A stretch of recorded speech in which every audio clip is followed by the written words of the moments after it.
Hola, bienvenidos una vez más a Tiempo de Tertulia, un espacio de multidifusión para España e Iberoamérica. El título del programa de hoy es La memoria presente de Sefarad. Vaya por delante que Sefarad significa España en hebreo. El 31 de marzo de 1492 los reyes católicos firmaron el edicto de expulsión de los judíos y las judías de España con la orden de no retornar nunca más. Actualmente un importante número de la población hebrea del mundo son sefardíes, descendientes de aquellos judíos o influenciados por sus costumbres. Los sefardíes conservan un idioma, el judeo español o ladino, y una rica tradición cultural.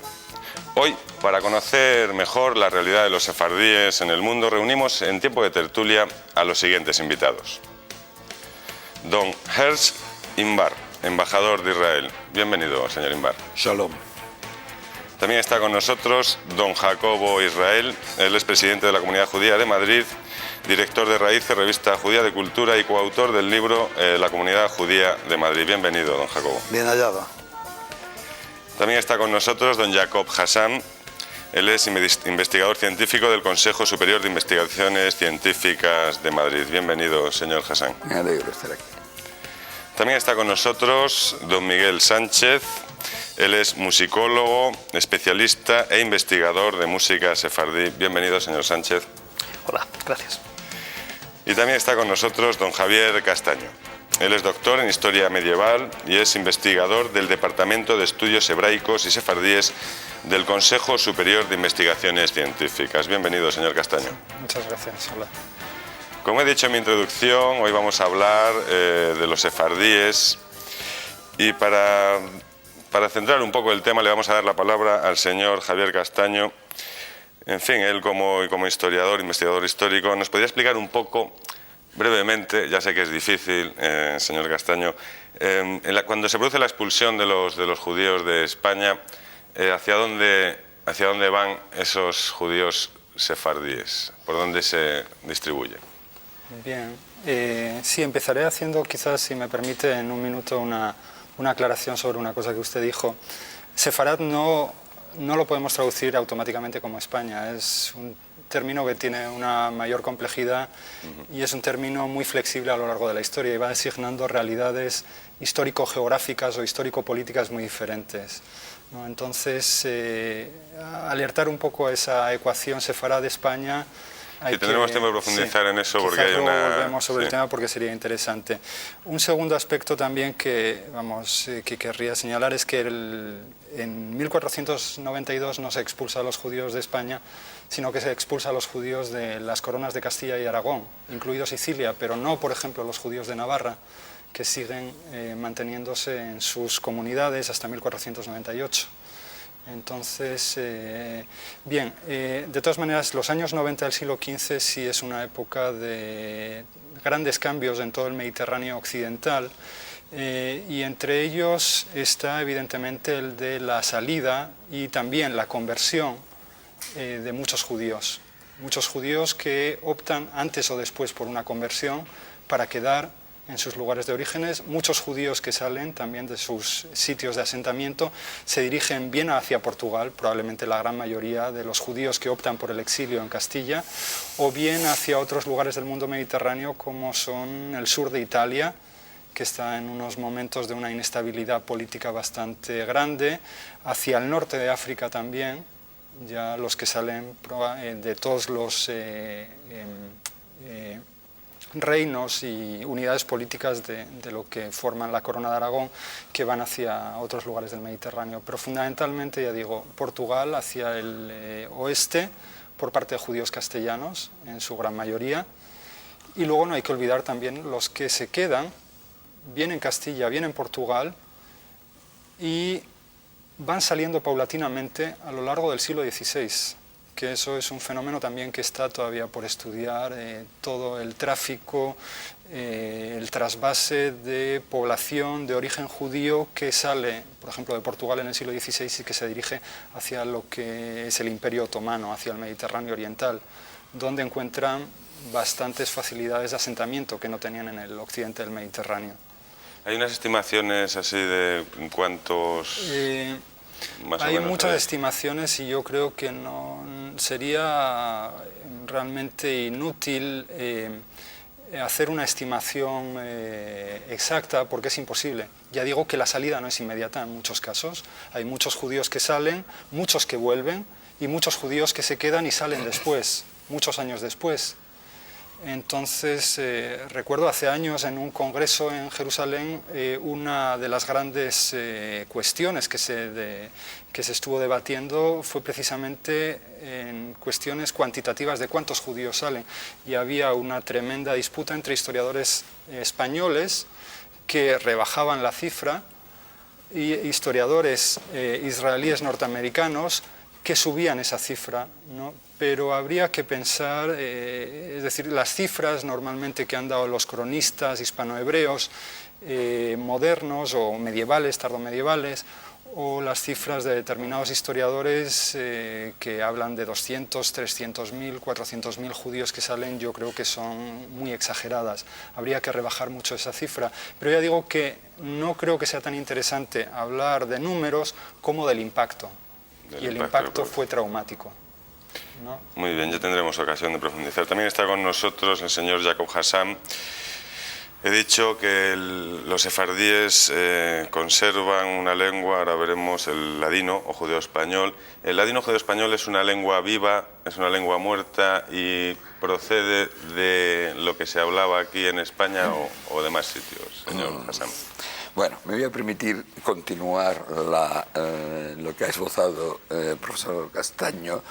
Una vez después de la salida, durante todo el siglo XVI, tenemos un trasvase que van y que vienen hasta que hacia el siglo XVII ya tenemos más o menos constituidas las comunidades sefardíes.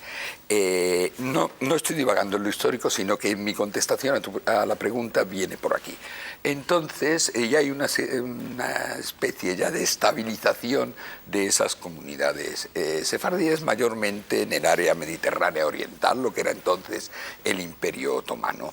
Entonces hay que tener en cuenta que el Imperio Otomano, que se había extendido llegando hasta el centro de Europa, permitía a las diversas comunidades mantener sus señas de identidad.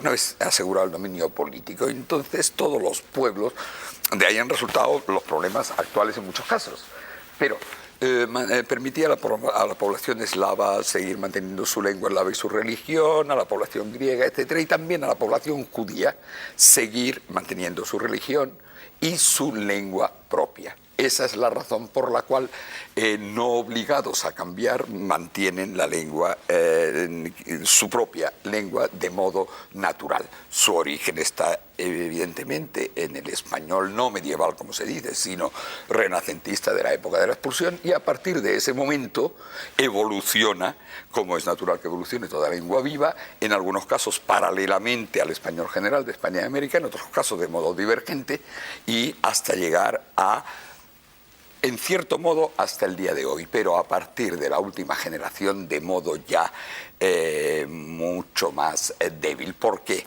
Porque toda esa situación en unas comunidades en las cuales la lengua de comunicación era la propia lengua sefardí, se altera profundamente a partir de mediados del siglo XIX con el impacto de la europeización o laicización del mundo, migraciones, etcétera, y desaparece esa situación en la cual era lengua de una comunidad cerrada, por decirlo así. Se inicia de nuevo una nueva etapa abierta, y entonces influyen muchísimas lenguas, y sobre todo lo que ocurre es una desconsideración del sefardí por su propia lengua, por una razón muy compleja que, si quiere, luego nos extendemos en ella, pero eso es lo que viene a ocurrir. Entonces se inicia el declive, que no ha llegado a su fin, pero ha llegado en un estado bastante maltrecho en esta. Sin embargo, para a mí, por mi deformación profesional de filólogo, o por mi afición personal,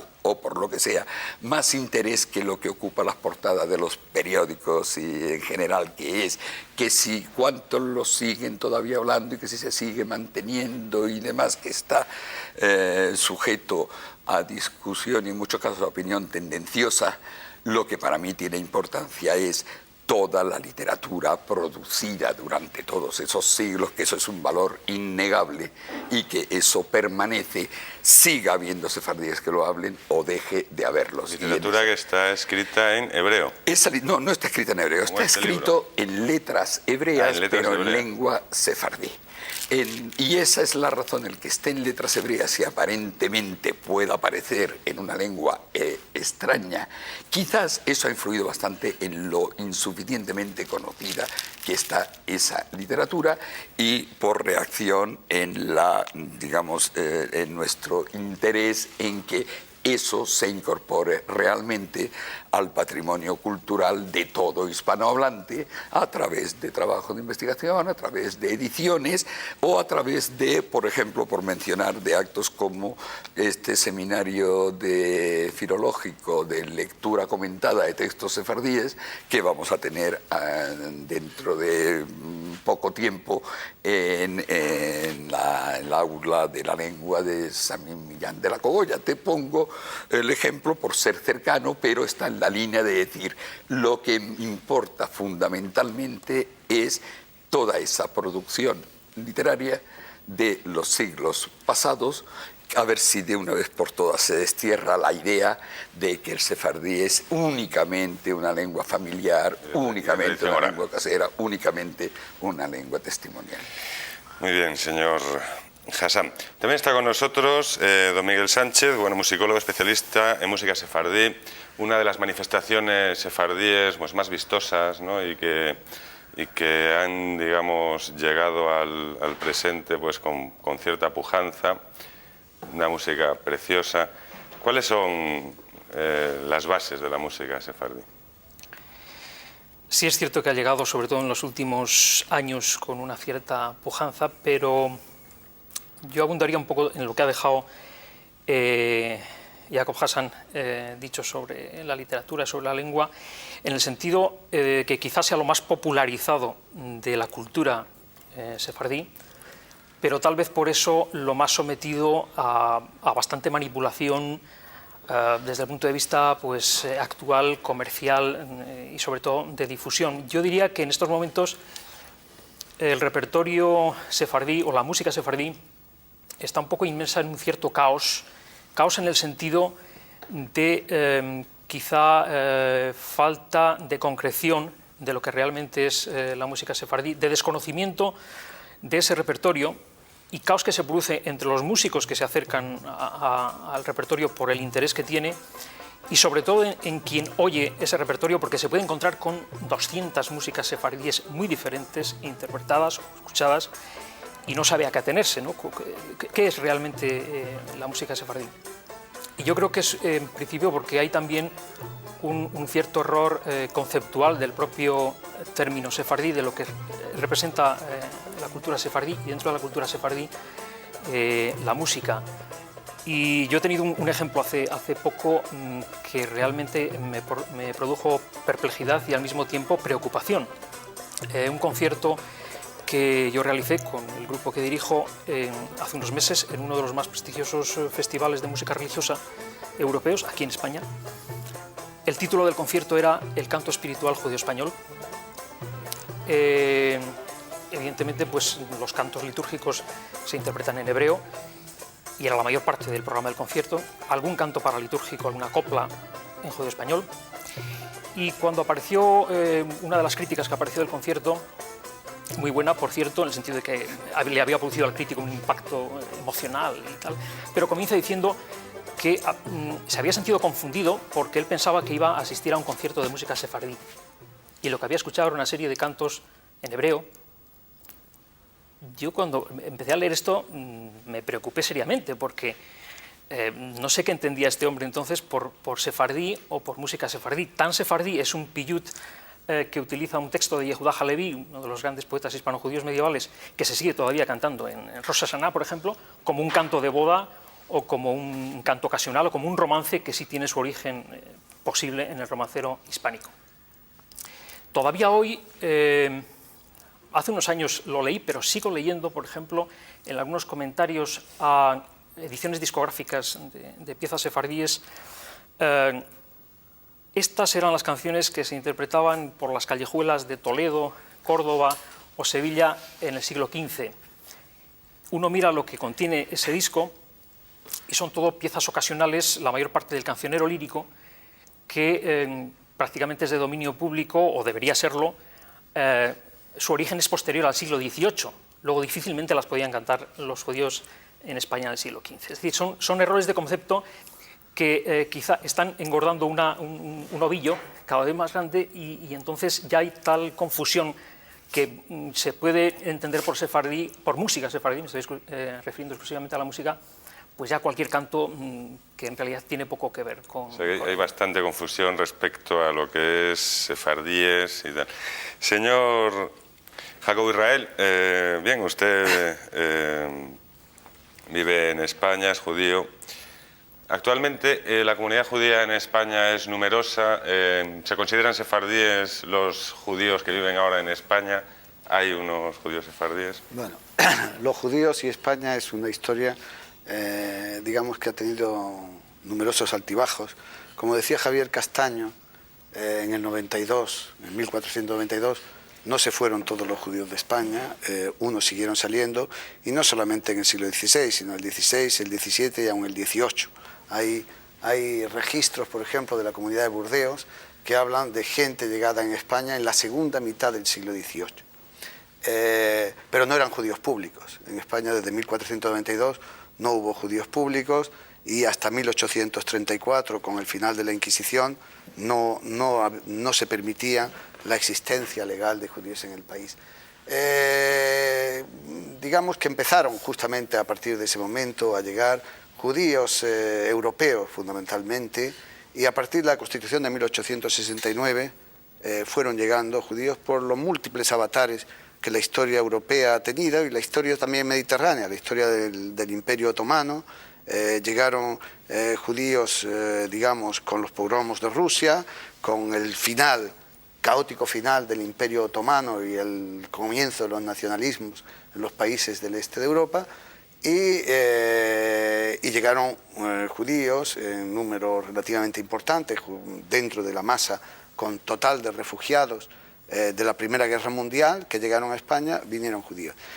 Este conjunto de judíos fueron los que constituyeron las primeras comunidades, con comunidades judías que procedían también del norte de Marruecos, sobre todo de la zona de Tetuán, que fueron ocupadas, como sabe, con la guerra de 1860, la guerra hispano-marroquí, y que hizo que el primer contacto oficial de España con judíos propios, con judíos de alguna forma que tenían que gestionar. Esto fue en Tetuán en 1860.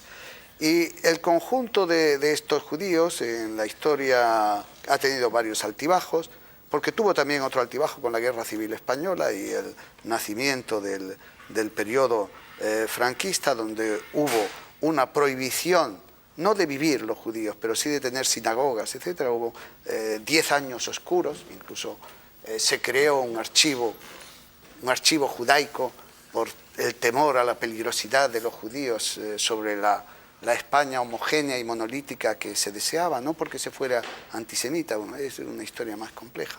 Pero el conjunto de la población española actualmente, judía, tiene dos orígenes. El más importante origen es el hispano-marroquí, que procede de los judíos sefardíes del protectorado, desde el antiguo protectorado de España-Marruecos, que al final del protectorado, a partir de 1956, viene a España. Y el segundo origen, un origen digamos de un 20 o un 25%, es latinoamericano. Fundamentalmente es de judíos latinoamericanos, esto en general no de origen sefardí, sino de origen askenazí, pero latinoamericanos, es decir, que ambas poblaciones son de habla hispana, llegados a España a partir, sobre todo en los últimos 30 años. Para finalizar esta primera ronda de intervenciones, está el embajador de Israel, señor Inbar. Se tiende a pensar, y lo hemos un poco visto en las intervenciones, pues que sefardíes es un grupo homogéneo, monolítico, con una comunidad de intereses muy definido. En fin, ¿existen los sefardíes un poco al margen o siendo tan diferenciados de lo que es el pueblo hebreo en general? ¿Votan lo mismo? No, los sefaradí, la historia de los judíos en España, lo que se llama sefarad, con todas las diferencias que hay sobre el significado del término, es la historia que forma parte central de la historia del pueblo judío en general. Es que cuando los judíos pasaron por España, configuraban el conglomerado mayor de los judíos en el mundo, y aquí es donde se estableció y donde estuvo la mayor creación artística, literaria, científica, teológica de los judíos en esa época, especialmente en la época, lo que se llama la Edad de Oro, durante su paso por España.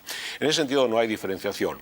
Yo quiero destacar, los judíos hoy en el mundo estamos todos unidos por un pasado remoto y separados de alguna manera por el pasado inmediatamente anterior a la creación del Estado de Israel, que creó una nueva unión en el pueblo judío.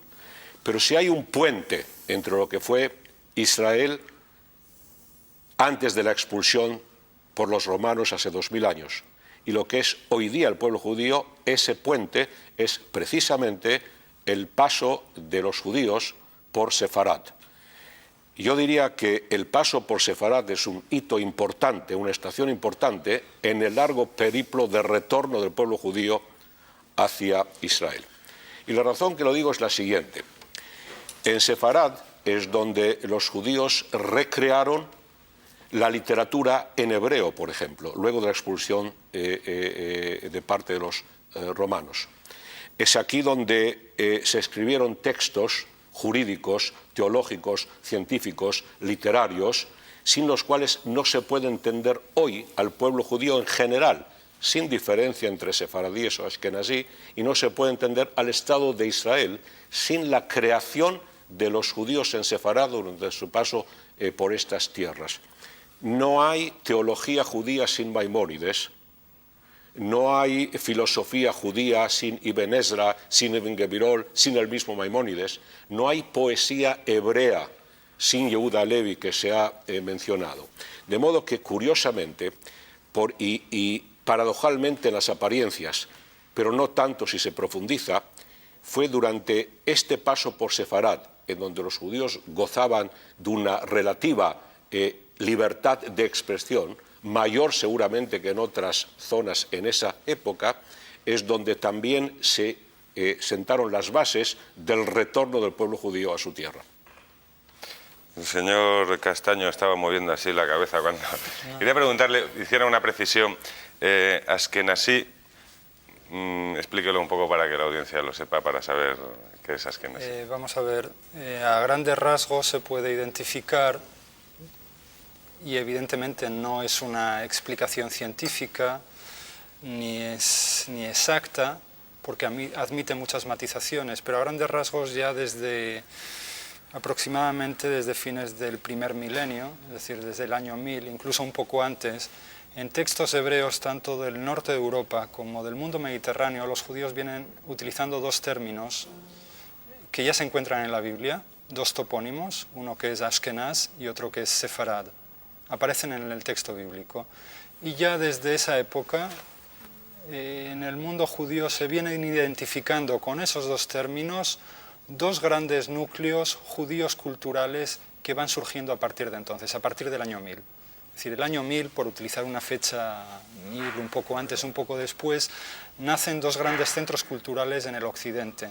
Uno en el norte de Europa, con varios subgrupos, en el norte de Francia, en Renania, lo que hoy es Alemania Occidental, perfectamente inmersos en su medio social y cultural, que yo creo que eso habría que subrayarlo, y lo mismo ocurre en la península ibérica, que entonces, por esas mismas fechas, está bajo dominio islámico en su mayor parte, menos diversas regiones septentrionales.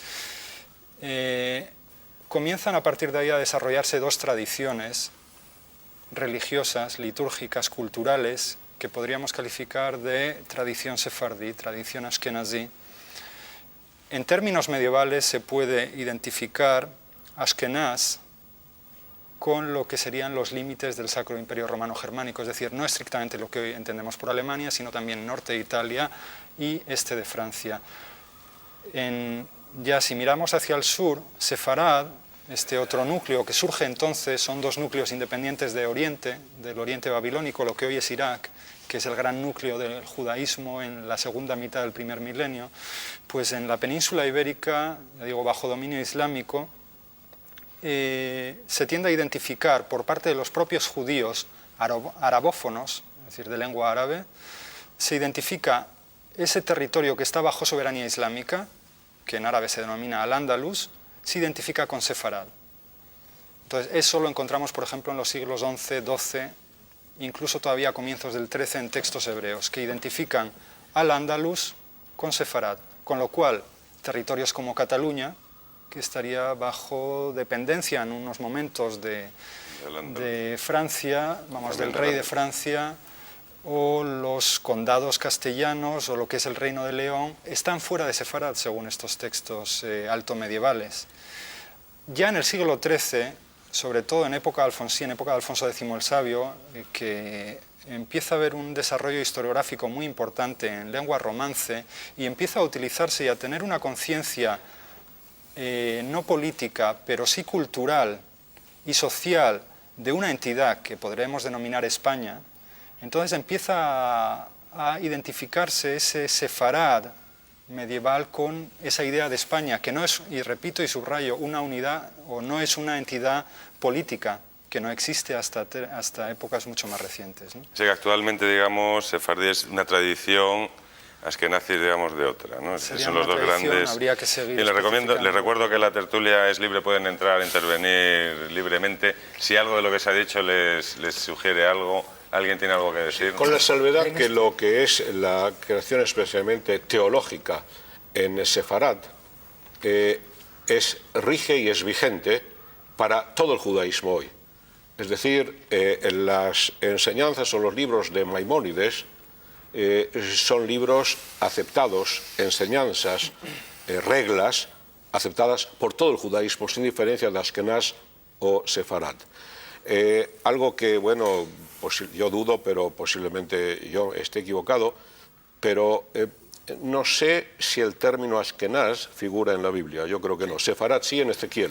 Sí, también, Sefarad aparece en el término en Abdías. En Obadia, sí, una forma, sí. Ambos sí, es cierto, ambos pero con topónimos que... referidos a zonas geográficas zonas totalmente no exactamente lo diferentes. que nos referimos hoy día, sí. De todas formas, Sefarad toma también Portugal y, de hecho, determinadas zonas, incluso zonas del sur de Francia también, de Hay Provenza. una cuestión esto que solo se puede entender desde el punto de vista de la mitología judía. Quiero decir, en efecto, Maimónides, digamos, es aceptado universalmente en todo el judaísmo, del mismo modo que todo el judaísmo acepta el Talmud, y el Talmud mayormente es el Talmud de Babilonia. Sin embargo, a nadie se le ocurre identificar esa Babilonia antigua donde se escribió el Talmud con el Irak actual de Saddam Hussein. Sin embargo, en el mito sefardí, todos siban e identifican esa histórica y mítica Sefarad medieval en donde floreció el judaísmo, curiosamente, no en los reinos cristianos, sino en Al-Ándalus bajo dominio islámico. Esa sí hay una tendencia, un desviacionismo mental a identificarlo con la España actual de nuestro rey Juan Carlos. Entonces, con las mismas, pues sería el del Talmud de Babilonia, se hizo en el país de Saddam Hussein. Ese es algo que no hay forma racional de explicarlo, sencillamente porque ha entrado en el mito, y como todos los mitos, lo único que hay que hacer es dejar constancia de ellos y no buscarle ninguna explicación en los hechos. A ver, vamos a ver, es una salvedad interesante, porque en este ambiente coloquial... Y vamos a hablar de algo que no es de los sefardíes, que es lo que yo quería hablar. Es que nuevamente dudo, pero me corregirán, si existía esa misma identificación en la España de Franco, con la España de Franco. Sí. Es decir, porque no es solo, salvo por épocas. No es solo un mito. Sí. Hay una proximidad lingüística entre los sefardíes y España, que es lo que ha provocado el mito. El mito no se provoca solamente porque sea un mito geográfico, sino que ha habido en los sefardíes una continuidad, tanto en los occidentales que hablaban español porque salieron de España, como en los orientales, que a través del judeo español, un nexo con España que no existía entre el Talmud, que está escrito en arameo, y un Irak actual que habla árabe. No, Sin embargo, contesto por alusiones. Vamos a ver. Entre los llamados sefardíes, que engloba a un montón de gente muy diversa por una serie de razones históricas, es decir, en esa época en la que estamos hablando del siglo, el año 1000, por fijarlo, hay la tradición de que en España desembarca el judaísmo tradicional de Oriente, y esa es la razón por la cual, muy legítimamente, desde el punto de vista del judaísmo, muchos se identifican como sefardíes sin que sus descendientes vengan de España como entendemos los españoles. O sea, bien, y esta, claro, sencillamente porque participan de la misma tradición importada a España desde Oriente. Perdón, si te lo tapas. Desde Oriente a España. Entonces, estos que se consideran a sí mismos tan sefardíes o más sefardíes, son los llamados orientales y eso, estos sí tienen la misma lengua árabe que en Irak actual.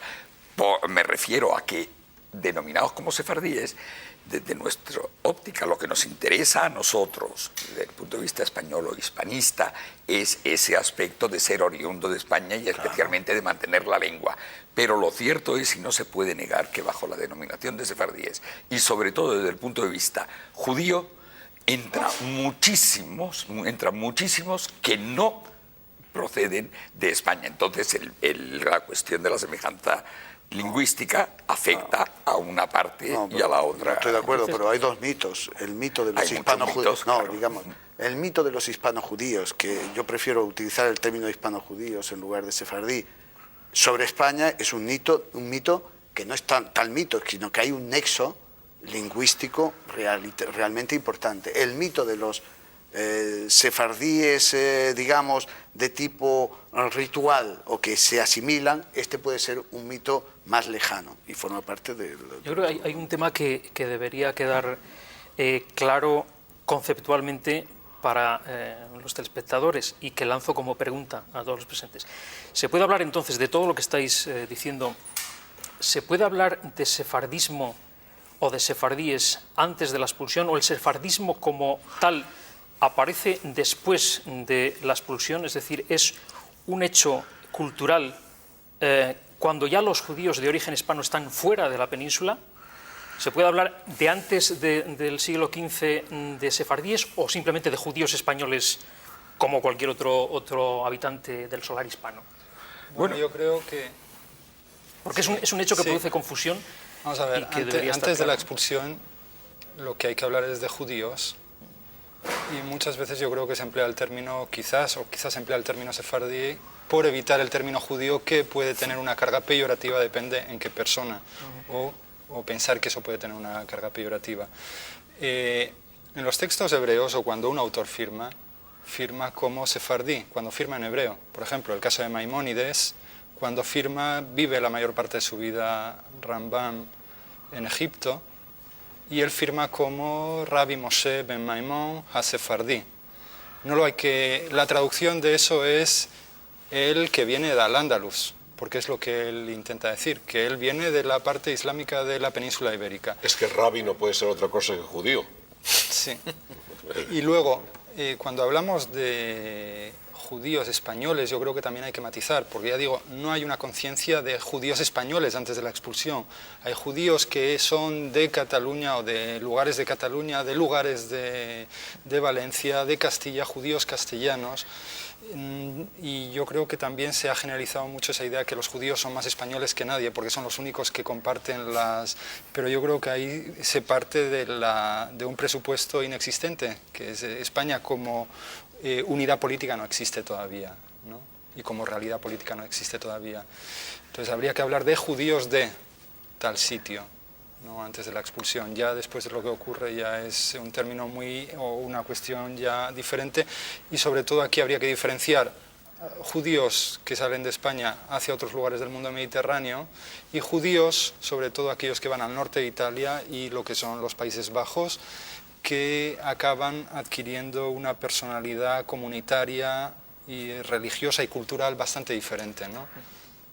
Sí, yo diría lo siguiente, Salvador Madariaga en un famoso discurso sobre el tema precisamente de los judíos de España, o los judíos y España era el tema de su disertación, decía que el español vive en el espacio.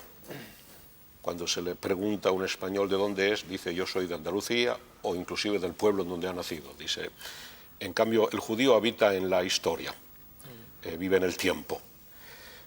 El judío en España, en los 1000 años de interacción y de interrelación con su entorno musulmán y cristiano, se fue acostumbrando también a vivir en el espacio. Y cuando fue expulsado, volvió a la historia. Y de allí es que mientras estaba aquí era un judío de Andalucía, o un judío de Aragón, o un judío de un judío de Cataluña. Cuando fue expulsado, era un judío en general y de sefarad como término generalizante. Sí, de todas maneras, una cosa ya que hablaba el señor embajador antes, que yo creo que había que puntualizar, no hay que diferenciar tanto lo que ocurre en el norte de Europa como lo que ocurre en la península ibérica, como intentando decir que aquí en la península ibérica, en lo que hoy es España, los judíos vivían mejor, estaban más integrados culturalmente y la producción de los judíos norteeuropeos era muy diferente.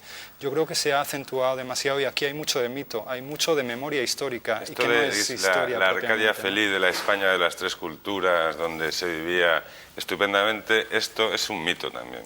Es decir, los judíos en aquella época no vivían fantásticamente. Un mito que se está explotando crematísticamente con muy buenos resultados para determinada gente, pero evidentemente, ¿qué es lo que entendemos por convivencia? Que la gente pueda vivir unos al lado de otros, pues eso evidentemente sí que se puede dar. Pero no había una convivencia en el sentido idílica, pero sí había una convivencia. Y si pensamos en los 300 o 400 años después en España, había una convivencia sin una sociedad monolítica, es decir, una sociedad plural. Podía ser conflictiva, pero había convivencia y a la gente se le dejaba vivir. Quiero decir que en Córdoba vivían musulmanes, cristianos y judíos, y en Toledo, en el Toledo cristiano, también vivían cristianos, musulmanes y judíos. En el siglo XVI ya eso no era posible, en el mismo Toledo, la misma Córdoba. De todas es decir, maneras, no es una situación... convivencia pacífica, pero es una convivencia. Pero es convivencia. De todas maneras, hay una cosa que yo creo que forma parte del mito histórico, explotado sobre todo a partir del siglo XIX, incluso iniciado en parte en la historiografía judía alemana, en una escuela historiográfica que se desarrolla desde comienzos del siglo XIX, que intenta presentar esa Sefarad o esa España medieval como esa Arcadia idílica, ¿no? Donde todos viven felices, y que lo intentan presentar como modelo de lo que es su propuesta de sociedad moderna, es decir, en la que los judíos se van a integrar como ciudadanos de pleno derecho, y presentan un modelo que es el de la España medieval. Entonces, presentar esa España medieval como un lugar en el que musulmanes, judíos y cristianos están en la misma igualdad de condiciones es totalmente falso. Es decir, hablamos de sociedad cristiana, sociedad musulmana, y aquí creo que se puede utilizar muy bien el término que utilizan los textos medievales castellanos cuando dice la reina o cuando dice el rey que estamos obligados a sufrir a los judíos, es decir, a aguantar a los judíos si hay tolerancia, pero evidentemente no son ciudadanos de pleno derecho. Viven bajo una situación de privilegio, es decir, de derechos, pero que no son intrínsecos a los judíos, sino que vienen de fuera, vienen del poder cristiano o del poder islámico. Absolutamente. Entonces, ahí yo creo que hay que desmentir mucho este mito que se sigue utilizando hoy en día, que se sigue vendiendo turísticamente y que yo creo que está haciendo, a la larga, acaba haciendo mucho daño tanto a la realidad histórica como a la futura explotación, entre comillas, de estos temas. Sí, de allí que aún en la mejor de las situaciones tenemos a Yehuda Levi añorando por Sion, por supuesto. Es decir, el judío siempre en una situación subsidiaria, sobre eso no hay duda. Sin embargo, quiero decir, si el mito se generaliza como una proyección de lo que quisiéramos ver en el futuro, pues muy bien. Que alimentemos el mito.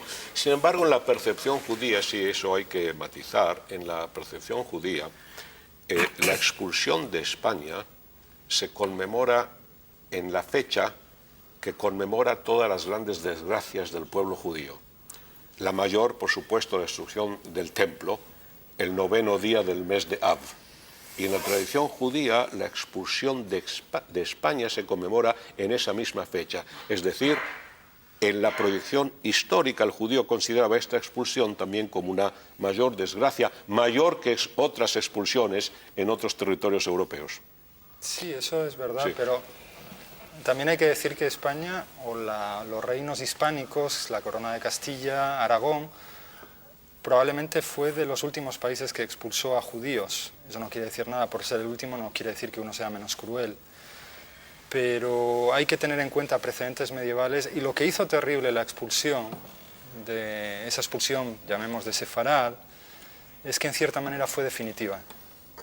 Es decir, muchos de los judíos, y eso lo tenemos documentado, muchos de los judíos que pasan a Portugal o incluso van al norte de África, vuelven a las pocas semanas, se convierten al llegar a la frontera con Portugal, por ejemplo en Ciudad Rodrigo, o pasan la frontera y están en lugares próximos a Castilla esperando que los reyes revoquen esa medida.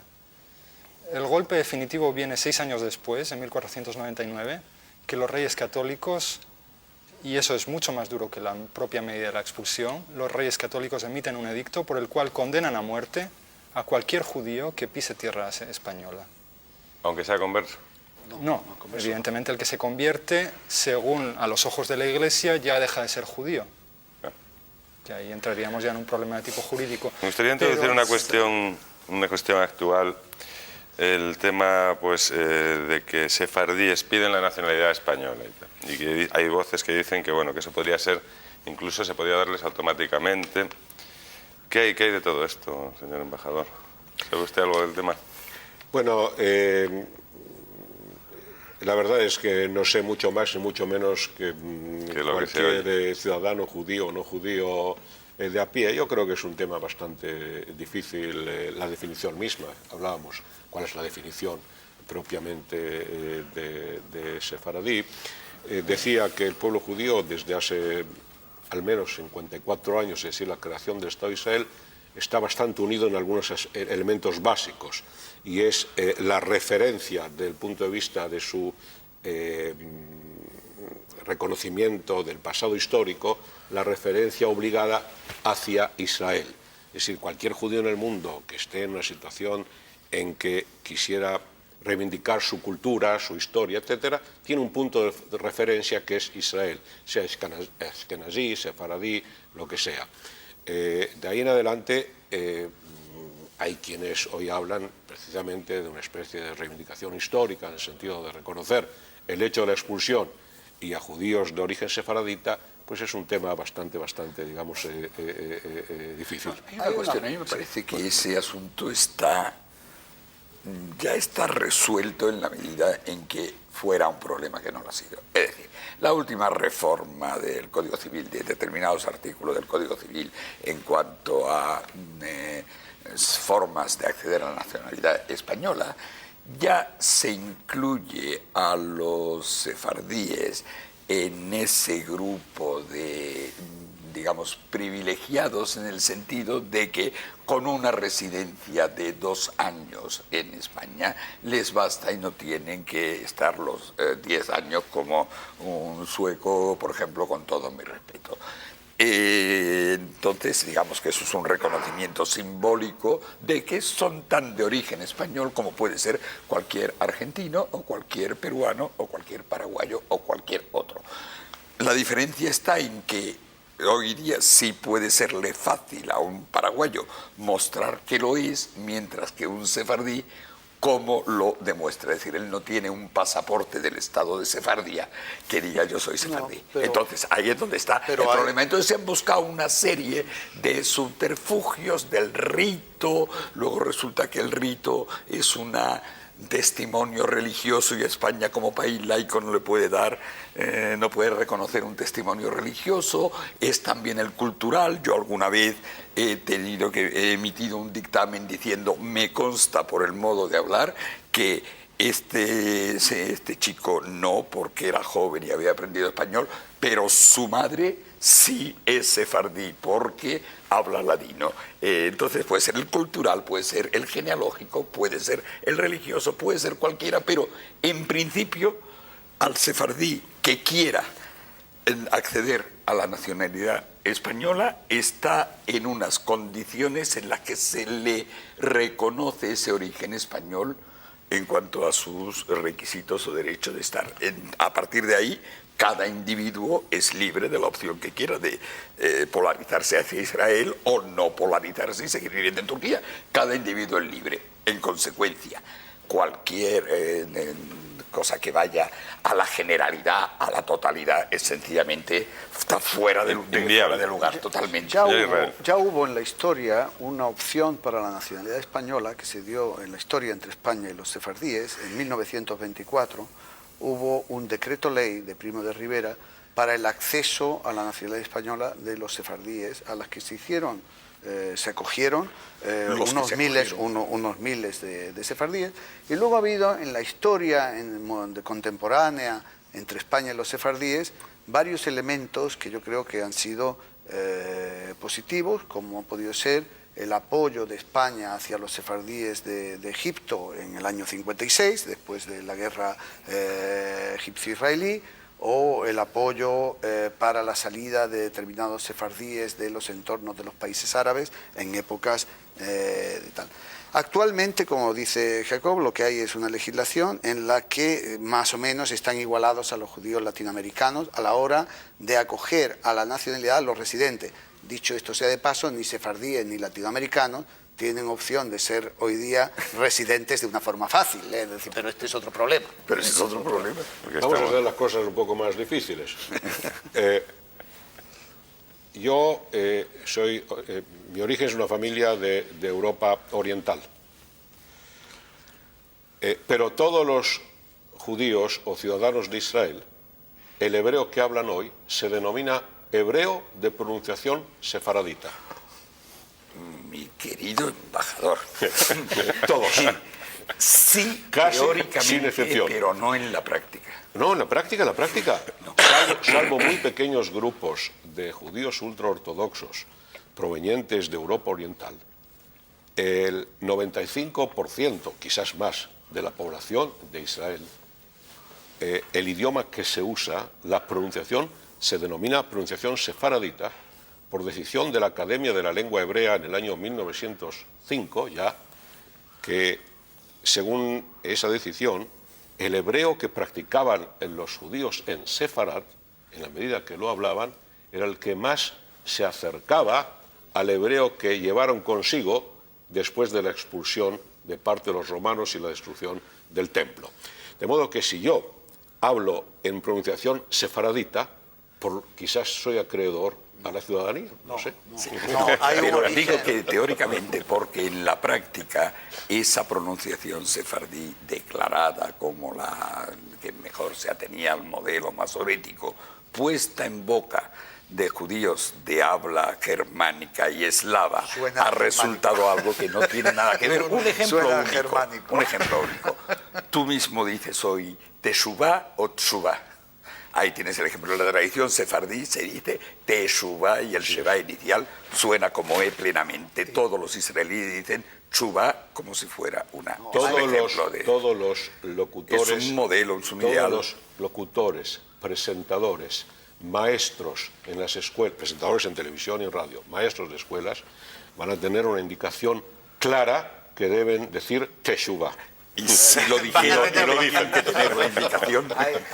Hay diplomático, ¿no? Hay elementos que son idiomáticos, como dice Jacob, y hay elementos que son también jurídicos. Quiero decir, que el Ministerio, por ejemplo, acepta como prueba los contratos matrimoniales, determinados grupos de judíos de origen español, como nosotros mismos, o como la comunidad de donde yo procedo, se casan según los ritos de las comunidades exiliadas de Castilla. Y esto se casa y está escrito en los documentos desde hace siglos. Quiero decir, que hay documentos que expresan todavía el origen de las personas, además del idioma, que como dice Jacob, está en declive, pues el hecho de que ya no hay comunidades sefardíes que son sociológicamente intactas o que estén, sino que han sufrido un proceso de traslación, Curiosamente, esa pronunciación del hebreo a la sefardí que emocionó a los revividores de la lengua para declararla, solo se conserva en los hebraísmos que hay dentro del ladino. Allí entonces un israelí, si está en un contexto hablando ladino, dice teshuva, y si está hablando hebreo dice chubá. Y hay una especie de esquizofrenia lingüística que... Pero esto es muy propio para los lingüistas, es decir... Sí, claro, es una cuestión. ¿Hasta dónde las generaciones jóvenes, los que hoy son adolescentes, hijos de una familia de origen sefardí, mantienen o quieren mantener una serie de elementos culturales, ya no me estoy refiriendo ya a otros de tipo jurídico, político, religioso, que están claros, culturales que son la identidad propia del sefardismo como hecho cultural, cuando muchos de esos elementos se han transmitido oralmente y la oralidad como medio de transmisión prácticamente no existe, ¿no? Hay otros medios de difusión y hoy muy potentes que han eliminado lo que es la transmisión oral. Entonces, ¿hasta dónde lo que hoy son los adolescentes pueden... En la misma formulación de la pregunta está la respuesta. En efecto, ese es el problema que ocurre. En algunos casos hay una voluntad pero un poco vacía de contenido, porque ese contenido no es el que de modo natural se ha producido de generación en generación a lo largo de casi 5 siglos, sino algo que les parece que les da un cierto marchamo y al que se aferran, y en muchos casos no es más que de vitrina, de escaparate. Miguel, la población sefardí hoy es una población trasterrada del solar al que fueron al salir de España al solar de donde viven ahora, y es una población trasterrada. Y ha perdido en este segundo trasterramiento, que ha tenido además lugar fundamentalmente en el siglo XX, pues gran parte de sus tradiciones. Quiero decir, la lengua, por ejemplo, no es una lengua ya hablada habitualmente, ni como primera ni como segunda lengua, pero sin embargo en el lenguaje familiar permanecen todavía, en el lenguaje familiar íntimo, permanecen todavía determinadas palabras. Familiar de la generación... De la generación, incluso de los hijos, porque son todavía trasladados, pero son palabras sueltas, palabras... que recrean un ambiente. Que recrean un ambiente, etcétera. Temas, por ejemplo, como los romances, pues que yo todavía oía en boca de mi madre y que conozco una gran parte del romancero por haberlo... Claro, mis hijas ya no lo han oído de boca de su madre. Y cuando oyes un disco de los que ha mencionado Miguel, no reconoces a tu madre. No reconozco a mi madre, porque es otra tradición en este sentido. Quiero decir que quedan, como toda población trasterrada, quedan nexos, pero los nexos son cada vez... diferentes y sentidos de forma diferente. También hay una tradición sefardí que quiero decir que este mito de la tolerancia, de la Arcadia feliz, también ha pasado a los judíos, y los sefardíes hoy creen que ser sefardí es símbolo de ser más tolerante desde muchos aspectos que las sociedades que han nacido, lo cual también es absolutamente falso, pero quiero decir, forma parte del mundo mítico, es decir, forma parte del mundo. De todas maneras es un mito bastante saludable si se aplica, al futuro, claro. Sí, de todas maneras, ese mito fueron los propios judíos en la península ibérica los que lo inventaron. Sí, sí. Ya en autores, en poetas como Moshe Ibn Esdra, ya él habla de la distinción de los judíos peninsulares frente al resto, a los que están en Europa, que bueno... Desde el libro de la tradición está pero puesto... ahí ya dicen que hay un cultivo de esa idea de linaje, un linaje jerosolimitano, descendiente de la aristocracia de Jerusalén, de la aristocracia judía de Jerusalén. Entonces eso ya aparece en esos autores medievales.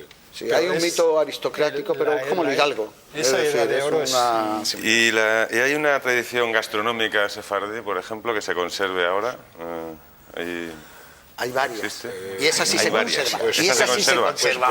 Pues ya lo dijo, creo que fue Oscar Wilde, que dijo que toda conversación o digresión folclórica o étnica deriva en la gastronomía, y por supuesto que también tiene los elementos gastronómicos, y en un mundo de globalización no podemos eliminar esta palabra en esta discusión, en donde de McDonaldización, etcétera, etcétera, por supuesto que cada grupo busca también una separación, un origen, una diferenciación, y en ese sentido, en Israel como en otras partes, también en España, yo ya veo cursos de cocina sefaradí. En Israel, algún restaurante sefardí hay en Madrid, Barcelona, Málaga. Se va a abrir uno en los próximos días. ¿Ah, sí? Sí. Pues sí, el que ha abierto un judío del Arache que lo tenía ahí trasladado allí. sí. Hay muchas formas de ser judío, digamos, la interpretación religiosa, nacionalista, filosófica, y gastronómica. Y entonces te puedo decir que son muchísimos los que su judaísmo lo llevan en el aspecto A la gastronomía. gastronómico, porque es realmente lo que te llega a las entrañas. Sobre todo a las entrañas físicas. Acaba de salir hace unos días una encuesta sobre el antisemitismo en Europa y claro, viendo que, en fin, esta tradición sefardí, este recuerdo de España, en esta encuesta, por lo visto, los españoles no salimos, desde luego, creo que ni muy bien parados, vamos, los peor parados en este sentido del antisemitismo. ¿Cómo se puede explicar esto? Yo he visto solamente hoy la encuesta y su metodología. Creo que la metodología es posiblemente cuestionable, pero los resultados de esa metodología son irrefutables. Es decir, en la estadística aparece el español medio, que es lo que investigó esta encuesta en 5 países de Europa, como el que de mayores estereotipos negativos del judío. Y aquí tenemos, y está muy relacionado con el tema que estuvimos hablando hasta ahora, que es los judíos de Sefarad, porque la otra parte interesante, desde mi punto de vista en la encuesta, es que mientras que el español medio tiene los estereotipos más negativos sobre el judío, en la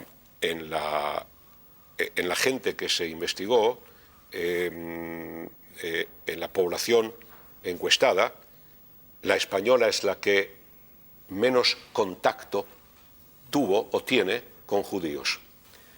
Es decir, hay un estereotipo del judío y no de un judío, porque durante siglos el español no tuvo contacto con un judío concreto.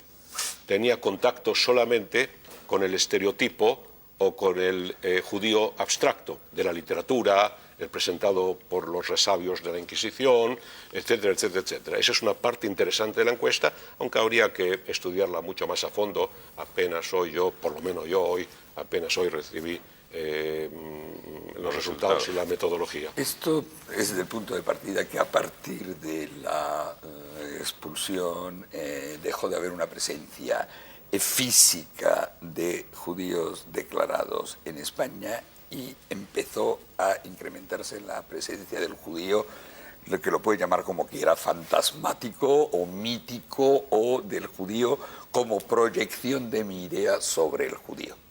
Es el resultado de todo eso y la consecuencia son los resultados de esta encuesta de la que ha hablado Giselle.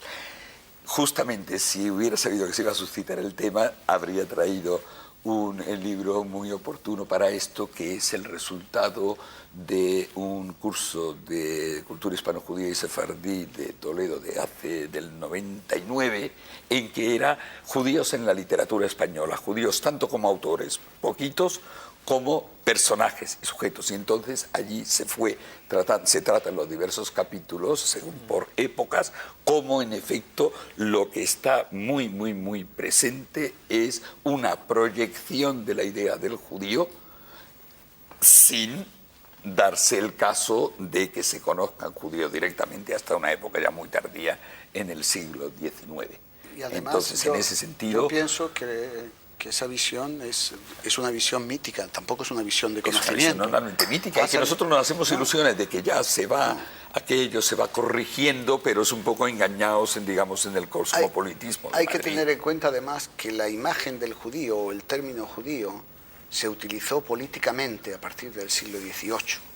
Se utilizó políticamente en España y entonces los afrancesados eran judíos, los liberales eran judíos, los masones, los antigrupo dominante eran siempre judíos. Y esta historia que duró a todo el siglo XVIII y XIX, en todas las guerras entre conservadores y liberales, se revivió en la España entre el año 1931 y 1975. Conspiración judeo-masónica. Con la conspiración judeo-masónica y el posicionamiento de judíos. Por ejemplo, la orden que que manda a la policía a hacer un archivo de los judíos de España, que es una orden de 1941, dice precisamente que hay que hacer este archivo para tener presente a todos los judíos, a todas las personas que podían ser peligrosos para el régimen. Y dice especialmente, hay que tener más cuidado con los llamados sefardíes, que se parecen por sus rasgos, por su lenguaje y por su tal, al resto de la población y pueden parecer inadvertidos.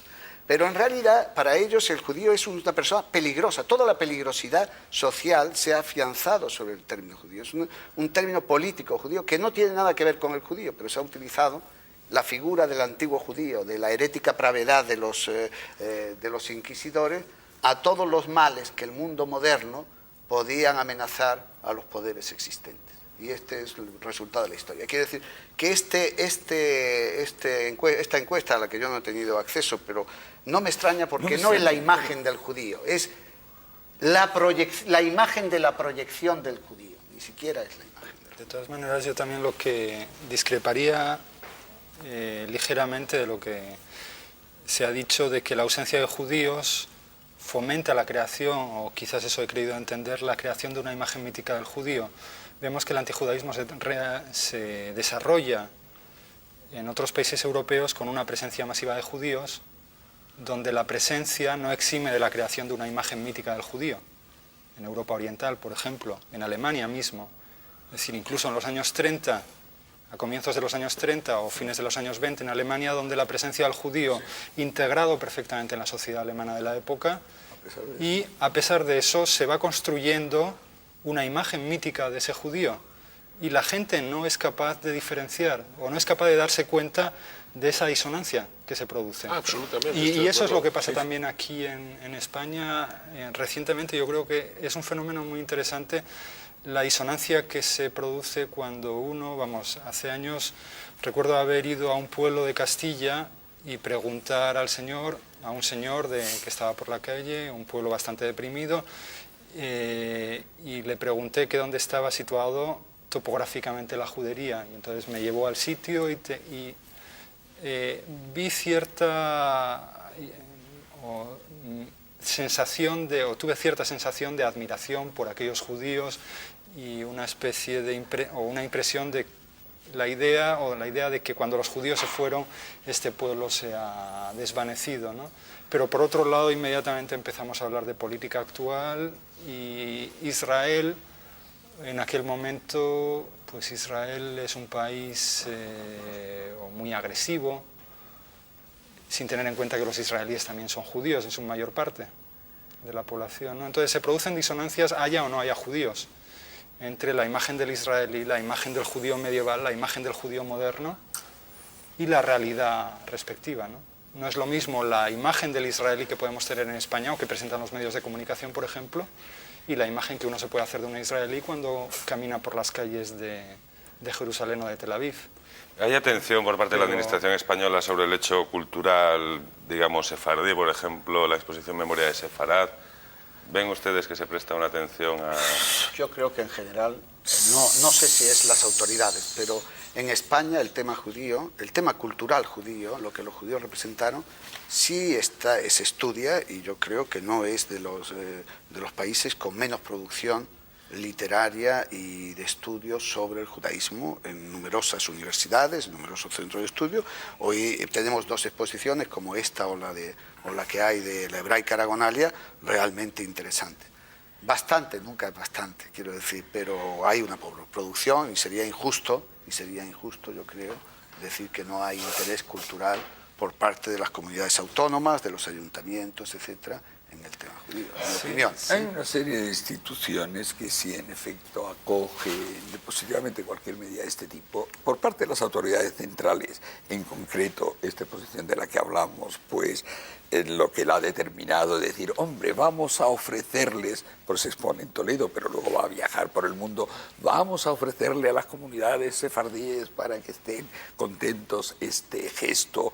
Sí hay una orientación, lo que ocurre es que no siempre coincide la acción con la que tendría más sentido en concreto. Por ejemplo, yo me sentiría mucho más satisfecho de mi gobierno si mi gobierno hiciera una acción para implantar la filología sefardí, lengua y literatura en todas las especialidades de todas las universidades españolas donde hay especialidad de hispánicas, que en pasear una exposición para que se satisfagan unos cuantos sefardíes. Naturalmente estoy aplicando, arrimando el ascua a mi sardina, pero realmente a mí me importaría mucho más que la población española en general tuviera acceso y tuviera un mejor conocimiento de todo eso que de momento es patrimonio de unas minorías de estudiosos e investigadores, y que algo que en definitiva va a ocupar más titulares de periódicos. Yo creo que a veces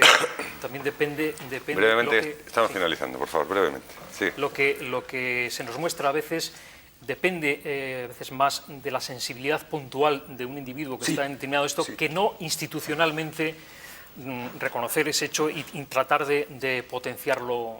Más depende a veces de quién esté en determinado lugar, de su sensibilidad personal, de organizar tal cosa, organizar este curso a nivel académico, pero institucionalmente no sé de la parte particular. Si quiere una última intervención, estamos ya fuera de tiempo. No podemos pedir a las autoridades que no tengan una imagen política de lo que hacen, pero realmente este año han habido 3 magníficas exposiciones relativas a los sefardíes en España.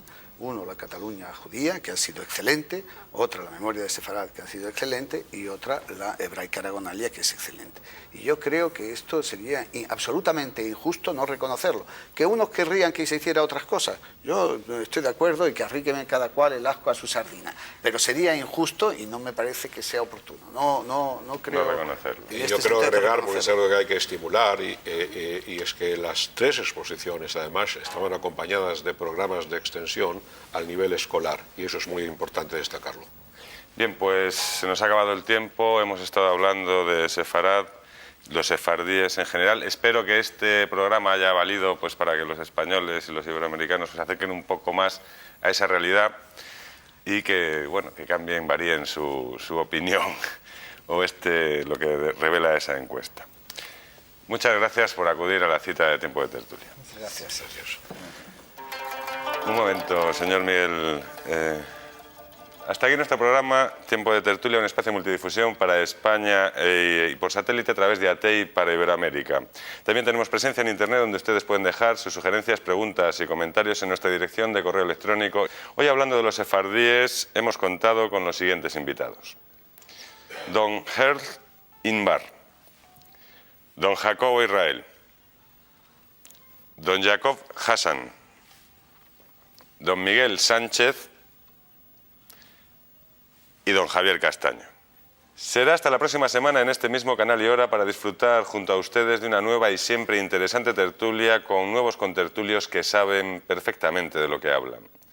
Gracias por su atención y compañía, y hasta entonces. Y hoy, como despedida, Miguel Sánchez nos va a tocar una pieza de música sefardí con ese precioso instrumento que se llama el canún. Hasta la próxima.